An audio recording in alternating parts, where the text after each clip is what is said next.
तो आम इंतखाबात के एग्जिट पोल पर लगातार हम बात कर रहे हैं। आम इंतखाबात का एग्जिट पोल आ चुका है। जाहिर सी बात है कि इंतजार की घड़ियां खत्म हो गई हैं और अब एनडीए यानी बीजेपी इत्तेहाद के लिए न्यूज़ 18 एप्सिस इंटरनेशनल एग्जिट पोल से अच्छी खबर है, जहां पर एक बड़ी बढ़त मिलती नजर आ रही है।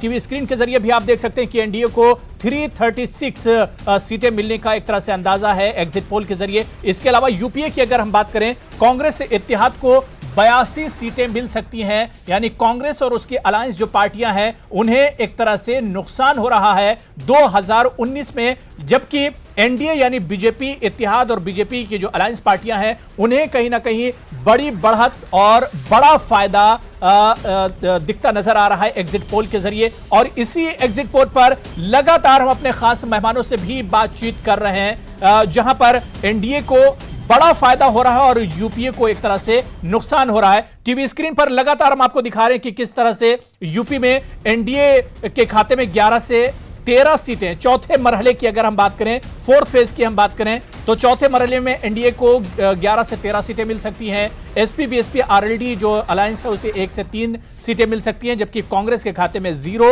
यानी कि चौथे मरहले में भी एनडीए को बड़ी बढ़त यूपी में मिलती नजर आ रही है। लेकिन कुल मिलाकर जो हम बात कर रहे हैं news 18 Urdu एप्सिस international exit poll की, तो इसमें एनडीए को बड़ी बढ़त मिलती नजर आ रही है और इस पर लगातार हम चर्चा कर रहे हैं। कुछ खास मेहमान मेरे साथ जुड़े हुए हैं। नसीम खान साहब, ब्रेक के बाद आपके पास ही आना चाहूंगा। दिग्विजय सिंह ने इस एग्जिट पोल पर बयान दिया। उन्होंने कहा है कि एग्जिट पोल के बाद तस्वीर 2004 जैसी बनती नजर आ रही है।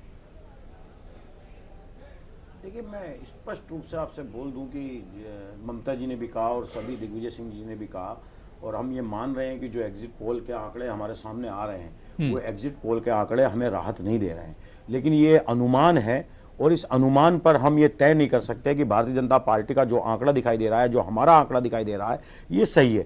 हम ये मानते हैं कि मतगणना के बाद हम बहुत कम भी हो सकते हैं इससे, और इससे बहुत बढ़ भी सकते हैं। भाजपा के साथ भी यही हो सकता है। लेकिन मैं जवाब देना चाहता हूं, मेरे मित्र भारतीय जनता पार्टी के जो नवीन भाई मेरे बगल में बैठे हैं, वो भारतीय जनता पार्टी के बारे में बहुत तकनीकी पहलुओं से कह रहे थे कि हमारा बूथ मैनेजमेंट तक का काम है और हम एक अकेली पार्टी हैं जो बूथ तक काम करते हैं, और अमित शाह का पन्ना प्रमुख वगैरह सारी बात कही। लेकिन मैं इनको याद दिलाना चाहता हूं और आपके भी चैनल के माध्यम से पूरे देश को यह बताना चाहता हूं कि जब 2014 के अंदर आप चुनाव जीत करके आए थे, 282 सीट का आंकड़ा लेकर के आए थे, लेकिन 2019 जाते जाते आपका 270 हो गया, आपने 12 सीट गंवाई। पहले प्रधानमंत्री ऐसे थे जो सरकार के अंदर आने के बाद 12 सीटें लोकसभा की गंवाई है। ये पहले प्रधानमंत्री ऐसे थे जहां पर जो है तीन तीन बड़े राज्य जो है इनके हारे हैं, जिनकी पीठ पर चढ़कर के नरेंद्र मोदी जी हिंदी बेल्ट के अंदर से प्रधानमंत्री बने थे और डबल इंजन की सरकार चलाने की बात कही थी। जिन राज्यों में नरेंद्र मोदी जी के प्रधानमंत्री बनने से पहले सरकारें नहीं थी, उन्होंने डबल इंजन की सरकार पे एक यकीन किया कि शायद विकास होगा और उन्होंने मत देके सरकार बना दी। लेकिन जिन राज्यों में नरेंद्र मोदी जी की सरकार बनने से पहले सरकारें भारतीय जनता पार्टी की थी, जब वहां चुनाव नरेंद्र मोदी जी की सरकार बनने के बाद आई और हमने जिस तरीके से देखा छत्तीसगढ़, राजस्थान और मध्य प्रदेश के अंदर आखिरी चरणों के अंदर नरेंद्र मोदी जी ने बड़ी मार्मिक अपील की थी कि कैंडिडेट को दरकिनार करके मुझे वोट दे दो, मैं दिल्ली के अंदर बैठा हूं, लेकिन उसके बावजूद भी कांग्रेस की सरकारें बनी। बिहार के अंदर जिस तरीके से 12 बजे तक एनडीए जीतता हुआ दिखाई दे रहा था, फिर उसके बाद तस्वीर पलटी। ये आंकड़े दर्शाते हैं उत्तर प्रदेश के अंदर मुख्यमंत्री, उप मुख्यमंत्री अपनी सीट हारे।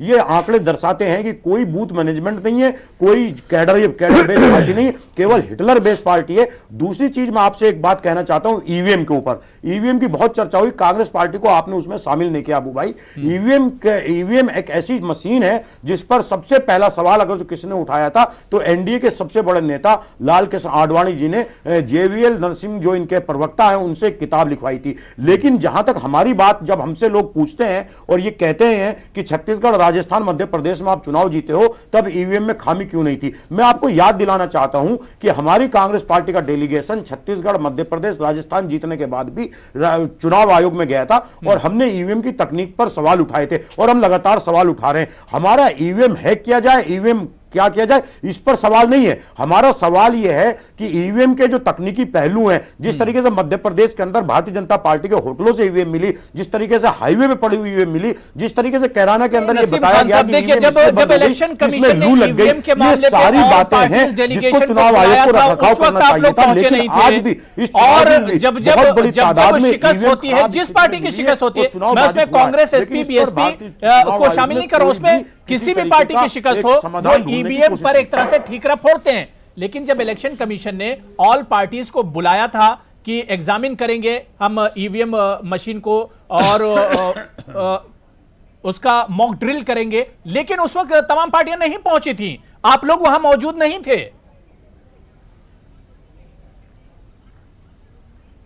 नसीम खान, देखिए अबू भाई, मेरे पास आपकी आवाज कम आ रही, मुझे समझ नहीं आ रहा आप मुझसे पूछ रहे हैं, किससे पूछ रहे हैं? नहीं नसीम साहब, मैं आप ही से पूछ रहा था कि इलेक्शन कमीशन ने मॉक ड्रिल कराया था, बाकायदा उसका एग्जामिन कराया था, तमाम पार्टियों को बुलाया था, तमाम पार्टियां नहीं पहुंची थी।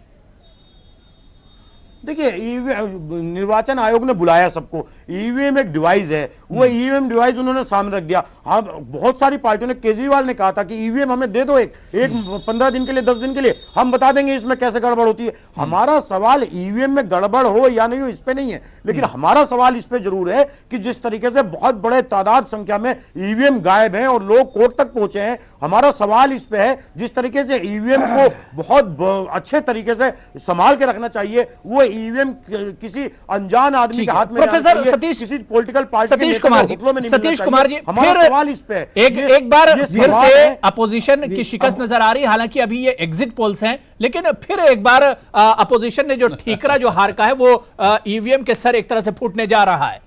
अबू भाई बिल्कुल ईवीएम पे ठीकरा नहीं फोड़ा हमने, अबू भाई बिल्कुल ईवीएम पे ठीकरा नहीं फोड़ा है। हम वो सवाल उठा रहे हैं जो सवाल हमने 3 राज्य जीतने के बाद भी उठाए थे। हम वो सवाल कह रहा हूं कि 3 राज्यों में अबू भाई कांग्रेस जीत करके आई थी। जी सुन लिया जाए, कानों में एग्जिट पोल पर ये प्रश्न मैं नवीन जी आ रहा हूं, नवीन जी मैं आ रहा हूं, नवीन जी मुझे ब्रेक पर जाना है, मैं सतीश जी से जवाब ले लेता हूं, फिर मैं आता हूं। वहां की जनता ने इनको सुपड़ा साफ करने 10 के आंकड़े में जी सतीश जी कंटिन्यू समझ में नहीं आ रहा आप बोल क्या रहे हैं।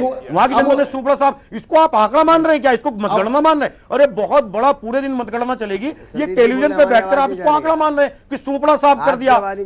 ये क्या है, सुपड़ा साफ कर दिया? सतीश जी, ये इस बात का संकेत है अबू भाई कि अभी वो एग्जिट पोल पर प्रश्न उठा रहे हैं। हो सकता है ये उठाना उनका वाजिब भी है, लेकिन उन्होंने संकेत भी दे दिया है कि अगर एग्जिट पोल के आंकड़े सही हुए तो दूसरा ठीकरा वो ईवीएम पर फोड़ने जा रहे हैं। यानी तमाम कांग्रेस पार्टी के अलावा विपक्षी पार्टी होगा, वो इस बात को कहेगा कि इस इलेक्शन को धोखाधड़ी के द्वारा जीता गया है और बिल्कुल जाहिर सी बात है, लेकिन जाहिर सी बात है कि अभी ये एग्जिट पोल है और 23 तारीख को नतीजे आने वाले हैं और नतीजों के बाद ही जो असल तस्वीर है वो उभर कर सामने आएगी। छोटा सा ब्रेक लेंगे, फौरन हाजिर होते हैं।